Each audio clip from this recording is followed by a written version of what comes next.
Mmiliki wa restaurant alikuwa anawapa mafundi wote kutoka Haume msosi wa bure kila siku, yani ukiwa fundi usiwaze kuhusu sehemu ya kula babake, utakula pale. Swala tu wewe upo live hapo site, na alikuwa anafanya hivyo kwa miaka 3 mfululizo. Ila kuna siku moja hivi mtoto wake alikuwa anaolewa, kwa kama amefunga mgawa kwa siku kama 3. Sasa ile siku anayofungua bana likaa limewaka balaa. Jamaa akawa anamfokea mzee kwamba sasa kwa nini kutuambia kwamba unaenda kwenye harusi, sijui umesababisha watu wasijala lunch siku 3 kudadadade. Mzee akabaki jamaa akasema umezingua mkali, yani unakosa hata utu mzee, yani umepata vyela kidogo naanza kutuona kama sisi mafundi hatuna maana, si ndio? Mzee akasema fucking bwana, nilibandika tangazo pale mlangoni, kama hujaliona mimi sijui bana, ila tangazo hili hapa. Jamaa akawa anakaza fuvu bana kwamba bana hiyo harusi ya mtoto wako sijui sisi hatusikani nayo bana, yani sisi tukose msosi kisa kisherehe cha mwanao sijui. Hayo umefunga hapa upiki kusema hata basi njoeni mje mle kwenye sherehe hizi siku 3 ambazo nitakuwa sijafungua restaurant, hata mwaliko hujatupa kudadadeki, yani sijui hata ulikuwa unategemea nini mzee. Mzee akasema katesh, yani sijawahi kufikiria kama watu niliowasaidia mnakuja kunibadilikia kama hivi black hell. Kumbe miaka 3 iliyopita mzee alimuonaga mshikaji akiwa yupo nje ya mgahawa anakula ugali peke yake bila mboga wazee. Akawa amemkaribisha mpaka ndani ya mgahawa na akawa amempa msosi bure kabisa. Jamaa akasema lakini sipo peke yangu boss, tupo wengi, yani tupo wengi. Mzee akasema mimi nitawapatia lunch ya bure, yani nyie wote mtakuwa mnakuja hapa kula chakula cha mchana bure kabisa bana Haume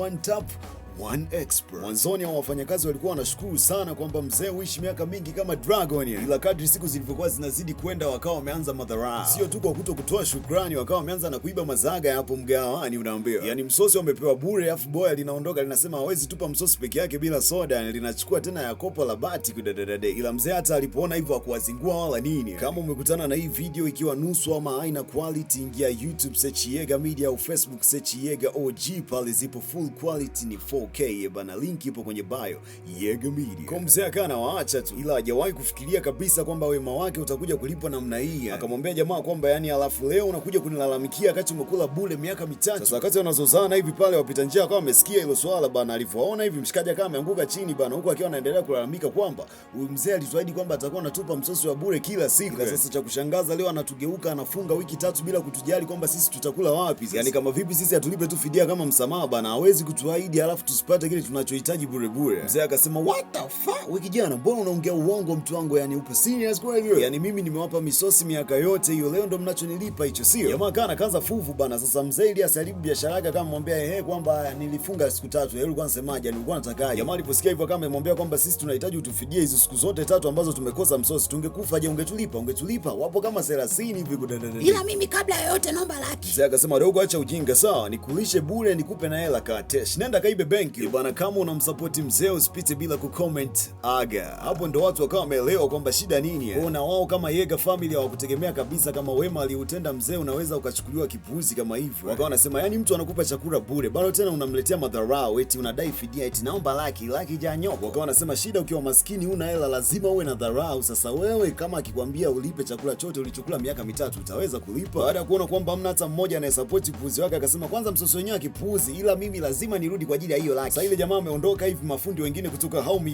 akawa anaingia bana. Kabla hata mzaji aelezea kwamba kwa nini alifunga zile siku 3, akaanza bana achana na sababu zako bana, hizo sisi hazituhusu, wewe leta msosi bana, watu tuna kazi zetu za kufanya sawa. Walipomaliza kula wakawa bado wanaiba zile soda tena za bei ya wakei ya wapei na sio za chupa, ni za bati zile take na way. Round hii mzee akawa amesema wewe kudadeki zako hiyo soda unayochukua nipe hela sawa. Alafu mbona mnajisahau kwamba hii ni biashara sio shamba la miwa hili. Baada ya mzee kuachana makavu akaanza kutupa vitu chini bana kwamba chukua visoda vyako bana, kwamba unafikiri unaweza kututesa kisa visoda tu. Binafsi kama nini wewe mzee, ulaaniwe kwanza. Hapo ndo ambapo mzee akawa ameona rangi zao halisi kwamba wana ublumu wekundu wenye ukijani kwa mbali. Akaamua kusitisha hizo lunch za free, yani hamna cha bure. Kwa akawa amechana lile bango la tangazo pale mlangoni lililokuwa limeandikwa kwamba mafundi wote wa Haume chakula cha mchana mtakipata hapa bure. Kesho yake sasa yule jamaa alileta mazingzongi jana yake akawa amekuja na wenzie kama 30 hivi kula msosi. Mzee akasema okay, akawa amewapa msosi wote kama kawaida. Muda huo watu waelewi kwamba ratiba ilishabadilika kitambo sana, ile wamaliza kula hivyo wanataka kuondoka. Mzee akasema hamjalipiwa msosi mnaondokaje labda kwa mfano, kwa sababu Yega restaurant hainaga huduma za msosi wa bure. Jamaa akawa anasema sasa kwa nini umeondoa tangazo bila kutuambia, sisi tungejuaje labda kwa mfano wewe ulitaka tule afu ndio uje utudai hela, kama una mishono hiyo ni yako, sasa si hatuhusikani nayo. Mzee akawa anamsupport pale kwamba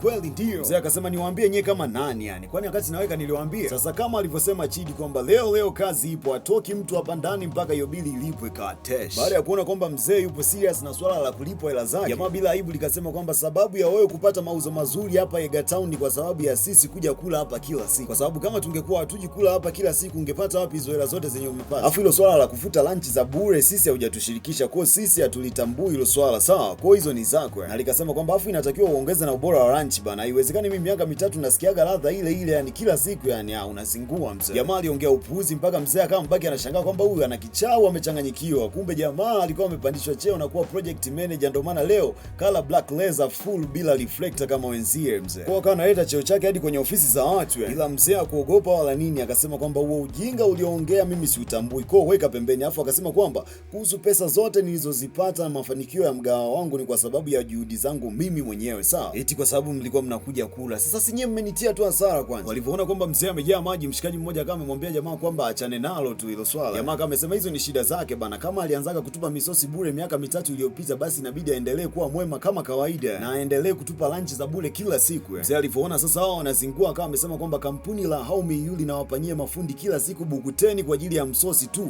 ila cha kushangaza mnashindwa kutumia hata buku kwa ajili ya msosi, yani mnazingua. Kila mtu akawa anashangaa kwamba huyu mzee amejuaje yani. Mzee akasema kwamba mkwe wake ndo president wa hilo kampuni kudededede. Watu wote wakaanza kucheka pale. Kuhisi labda kwamba mzee analeta tu mauzinguzi brags nyingi sana yani. Walikuwa wajui kwamba issue ni very serious, kwamba mkwe wake ndo alikuwa rais wa hiyo kampuni yao wote. Na hata hiyo site wanayoshinda inamilikiwa na huyo mkwe wake. Jamaa akawa bado anabisha kwa kuhisi kwamba mzee anawatishia tu, kwa stili wakawa hawataki kulipa bili ya msosi waliokula. Baada ya kuona kwamba wapuzi wanaweza wasilipe kweli, mzee akawa amempigia mkwe wake ili amalize yeye katika hiyo kazi. Ila jamaa kama ichapa simu kibao kwamba hem, toa upuzi wako hapo, unajifanya kama unajipigisha simu za uongo ili tuogope. Hilo haiwezekani. Mzee akawa anatumia cheo cha mkwe wake ili kuwatishia kwamba nyie akigundua atawafukuza kazi bana. Watu hawaelewi, unaambia watu hawaogopi kudadadadeki. Mdada kama amesema yani bosi sisi wenyewe tu hatumjui, yani wewe rais ambaye unamzungumzia sisi wenyewe hatujawahi kumuona, yani kwamba mtoto wako na yeye walikutana wapi, au ni hapa restaurant? Ni watu wakawa wanacheka. Kumbe muda huo simu ilikuwa ipo hewani na Haume Yu mwenyewe alikuwa yupo live, ila huko walikuwa hawaelewi bana. Sasa wakataka wampige mzee we kudadadadeki bana. Yega umeme bana. Ukiwa unataka kufanya marekebisho yoyote, iwe ni aluminium profile, iwe ni madirisha, iwe ni milango, iwe ni milango ya mbao, furnitures ama vitanda, unataka vitanda vilivyonyooka, huo unataka fundi wa aina yoyote ule kwenye fani yoyote, wale watu wa migodini, unataka fundi wa yani iwe ni welding, pikipiki, gari imezingua iwaki, chuma au kitasa kinazingua, kitasa cha gari, kitasa cha mlango ama kitasa cha aina yoyote ile kimezingua, fundi funguo, unataka fundi wa aina yoyote ule, cheki ama request kupitia Haume Yu. Yani una request kwa WhatsApp, then utatumiwa kazi za fundi na utakubaliana naye popote pale ulipo, fundi atakufikia. Tuna mafundi nchi nzima, na kama wewe ni fundi na hujajisajili kwenye Haume Yu ili uendelee kupata deals online, unakosa fursa mzee bana. Welcome, jisajili na uendelee kula mizinga kama kawaida bana. Chao, Yega umeme. Ni follow pale kwenye Facebook kupitia Yega OG.